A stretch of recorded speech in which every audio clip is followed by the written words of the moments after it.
Hello, you guys. Welcome to Aquarius Angel 1111, aka Intuitive Starseed Tamara. Um, thank you for coming back to my channel, viewing my channel. And I'm not gonna do actually a tarot or pulling the cards kind of read.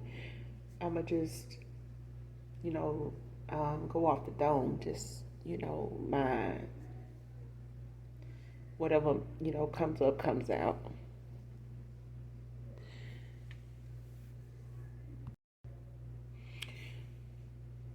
Okay, so I don't know about y'all, like, but sometimes when I get a feeling that's not my own or whatever, like, or some thoughts that's not my own, I just pray, you know. And a lot of times I can tell when my ancestors are around me, when I call on them, I can just feel when they're around. Um, because I always end up praying, and by the time I'm done praying, I'm in tears, and I could just feel the love all around me. And so yeah, that's one part of it. But like I said, whatever comes up comes out.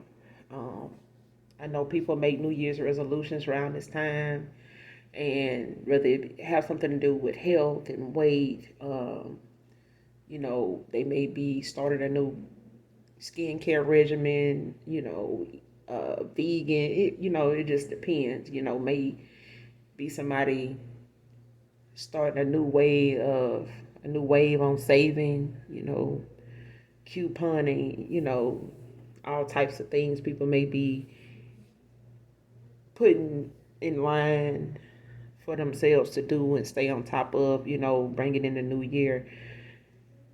I just don't believe in that, for my own reasons, mainly because those things are something that you have to discipline yourself on and with throughout the year, throughout this thing we call life. So I wouldn't think of this thing we call life as a New Year's resolution. It's something we decide to do every year. At the end of the year, we decide to do something new that we didn't do all year, or had time to implement all year, or put into rotation earlier this year, and not have to be trying to look at the effects of it, at the start of a new year. Should already started doing those things or whatever. So if it's something that you want to start anew, it's just really self discipline. When you self discipline yourself, to do them things and implement them things, even when you don't feel like it. Um, it's the same thing as if you in a marriage, or a decent, solid friendship or whatever. Those are the same disciplinary things, guidelines, boundaries you have to go off of and stay on top of day after day, not just year after year. And that's the only way you're going to see your results is long term, if you're thinking about making those changes long term. Now, if you're just doing it, to get to a certain goal or a certain time, like I'm gonna just do this because I need to have this done within 6 months, or I need this done within 8 months, then that's something different. Also, it's just the thing of knowing what it is you need to work on and start doing that. Don't make it a New Year's resolution. Just make it something you discipline yourself, with doing and staying on top of. Whether you got to write it on the calendar, whether you got to make it as a notification, as a reminder that pops up on your phone from day to day at a certain time that you're doing and staying on top of whatever this thing is. It's just better to look at it like that, because it's really about this thing we call life and how we want it to go for ourselves. And only you need to know that. It's not something you need to make known to everybody around you and stuff. It's like fasting. It's just something you keep to yourself. Don't put it out there telling somebody because they're going to hold you to it. And the minute they see you slacking off, on your New Year's resolution, they done took their mind off their own. So it's best you just keep whatever goals you have set in mind for yourself to yourself.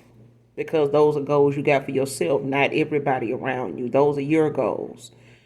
They're not something you need to make known or get some approval from somebody else for, or get somebody else's insight on what you feel like, what you have decided for yourself. you know. The other thing is, when it comes to people feeling like, well, you going to church or you doing this, that for the New Year, Thanksgiving or whatever, New Year's, whatever.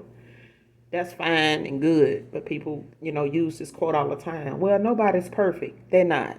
And there's a moment where people feel like, the most perfect people ought to be in church. If you was anywhere near close to being perfect, you would be going to church. If you ain't going to church, then something wrong. Like, church is in your heart. It's wherever you go. And there was a time when I was younger,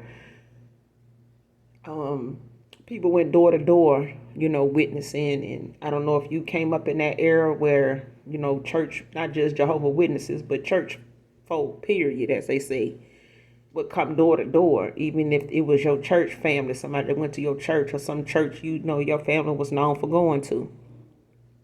They would come by, visit you, tell you about, give you a program from church that Sunday, go over you what the sermon is or was, and told you about some of the key points or notes, and they went and had like a Bible study with you about the sermon that was for that Sunday. They don't do that anymore. The only people really go door to door now, about a message, from the Most High God or wherever, is Jehovah's Witnesses. But church is wherever you go. And when people was going door to door, witnessing and telling people about God and what message, was shared in church that Sunday, or what was shared in church on Bible study on Wednesday or Tuesday, whenever you have Bible study, it was, something that you went door to door and did. So that was an example of somebody bringing church to you, because it was within their heart. It was a message from their heart to yours, and how your heart received it and what it made you do or feel at the time when they were discussing it.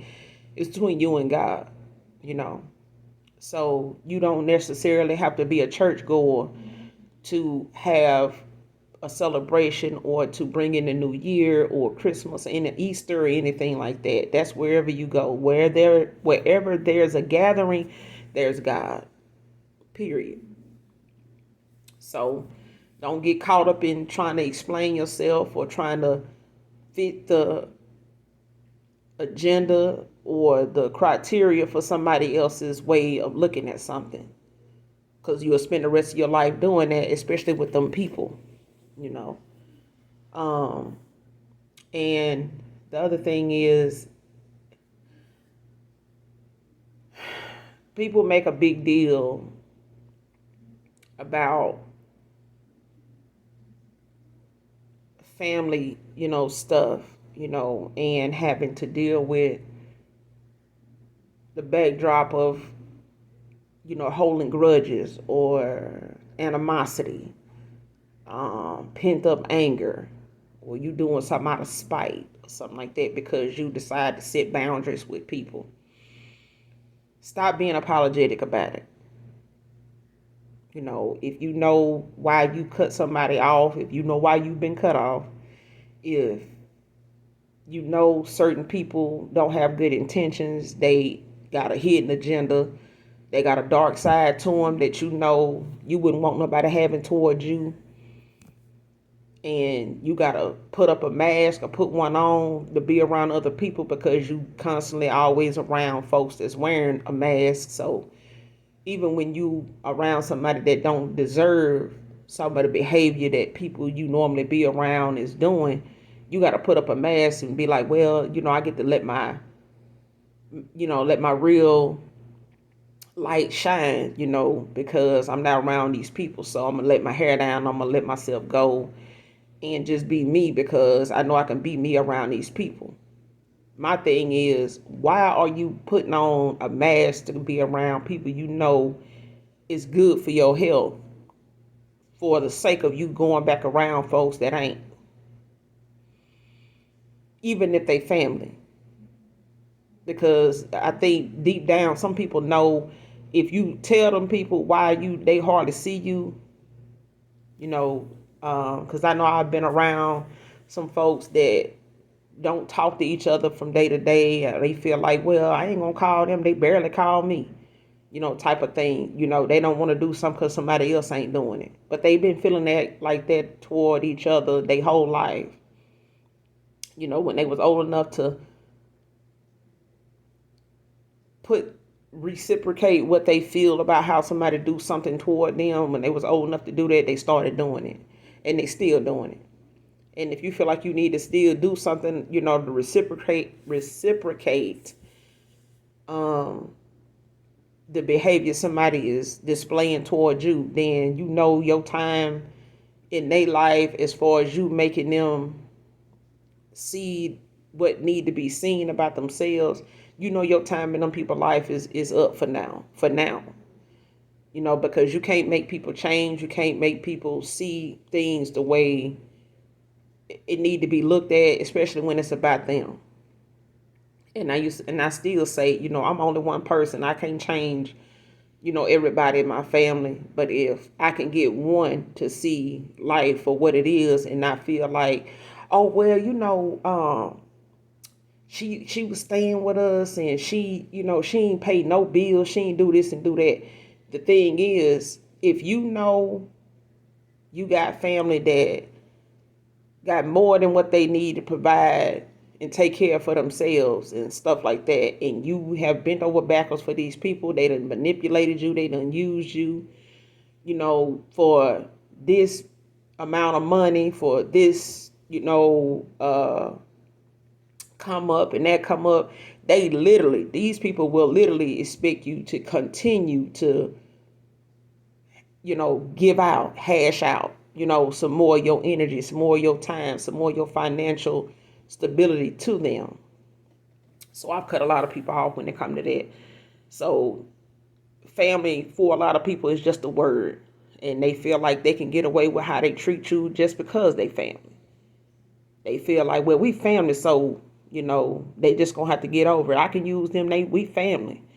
They ain't gonna even wait to ask you, hey, can you help me with this? Because they ready to take it from you anyway. They already thinking of a scheme or some type of low vibrational action to take towards you, or something dealing with you to get something out of you without asking, because they know or don't want to take that chance on you telling them no, because they know they'll tell you the same thing, no.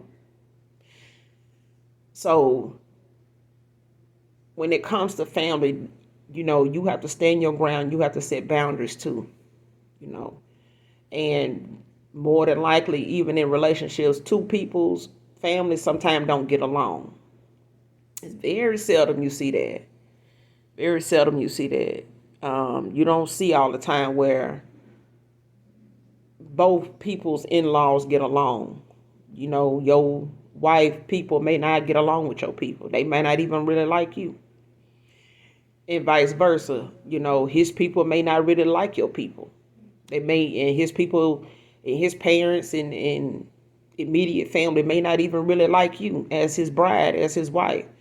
But that's something he has to, stand his ground on when it comes to you. He has to defend you. He has to be the one to speak up for you. And vice versa when it's somebody in your family on your end as a wife. Because when y'all choose each other, it's up to both of you to take care of each other and make sure each other's vessel is being celebrated, is being protected, is being honored, is being praised, is being joyful, is being loved unconditionally. And it's not just something you saying, you showing it, you doing it, you doing the work. And every day is not some days where it's always good. no matter how long you've been together. So if something ain't working out in your marriage and it just seems like it's boring, it's because you have withered away and shied away, or you have lost sight of the fact of why you chose this person in the first place. Whatever it was that made you choose this person in the first place. And you have to be honest about what that is. If you chose what you chose about this person the long way, whatever made you marry them, and you decided on this based on whatever those things were, or that thing was, that was something that you decided on when you said yes or I do, and you decided on that the long way. You looked at that as being all that you needed to be with this person for as long as you wore the ring, as long as this person bared your name, And if you lose sight of that, it's because, if you lose sight of that, it's when that moment in time come when you bored. You feel like, oh, I got an open marriage. So yeah, but I mean, that just means you bringing in all these other people's emotions. You ushering in all these other people's energy and feelings, that God is going to hold you accountable for, because these are people that didn't show up at the altar when you said I do to this one person. And you're not going to say I do to none of these other people, even if you do have an open marriage or open relationship. And if you're going to have an open relationship, don't look to marry this person because they have already allowed you and themselves to be shared with a whole bunch of other people already. And if they loved you that much unconditionally, they would have never shared you with anybody. Not to their knowledge, because like I said in another reading that I did, we all have been with somebody already before we crossed paths with the person we with. We belonged, or we had already had some involvement with somebody else prior to them. Period. But you always have to go back to that thing that drew you to this person, made you fall in love with this person in the first place. So you have to redate this person. You have to fall in love with this person all over again, because the things you keep finding out about yourself, when people say, oh, I just want to, exchange numbers, get to know you, see where it goes. Well, join the wagon, because I'm still getting it on me too, is what I say. So even in a marriage or a friendship, you're going to always grow, whether y'all together every day or y'all live a distance. Either way, the growth is going to happen. The experience, the life lessons, they're going to keep coming. And it's going to change some things about you and this other person. And it's your decision, it's your duty to make sure those things don't draw you or make you grow apart. If they do, know that whatever is happening for your greater good. And sometimes God make things happen and he moves in our lives because he knows we don't have the strength to do it ourselves. So if you know you need to let somebody go and you haven't, then be prepared for God to step in and turn everything upside down in your life, because you're trying to save face. You know what I mean? You trying to keep from hurting anybody's feelings, or keep from having any backlash, or somebody doing something out of spite toward you because you made a decision. And they're going to do it because you done seen them do it. You probably done been part of their spiteful ways, in the past or recently. You've been part of what they do. So you know how they move. So you expect them to do it to you if and when the opportunity come around for them to do you like this, you already know they'll do it, love or not, Because some people get in marriages and it's like a business contract, and they like, well, I invested too much into this person, so I ain't letting them go nowhere. It's a business. It's like what people deal with in the industry. People look at they're a power couple. That's a business for them. And then you looking at some of the same people that they shake hands with, they dead in the next 2 years. Something they mysteriously done happen to these folks. You don't hear from them no more. Or they get blackballed or blackmailed right out of the industry. It's just as fast as they got in there, they out of there. So when it look like it's a business contract or something like that, they looking at what they invested. They looking at what they feel like they done helped you. If they spent $100 on you somewhere, or put some money down on you like they did a car, They don't expect you to go nowhere. I don't care how much money you have or losing. They feel like most of their money, or you got with them because of money, they feel like, well, that's because of that you stuck with me. Because I ain't gonna never let you live it down that you was with me for money and not love. But all of a sudden you want love now. So when it comes to family, you have to make a decision on how you want family to treat you and how family treats you, because everybody has a black sheep of the family. Somebody that they just feel like they not going to do a whole lot for, but they would talk a whole lot of shit about. So be mindful of that, and also be careful, not to over give, because people will continue to take no matter how much you give or how less you give, long as it's something.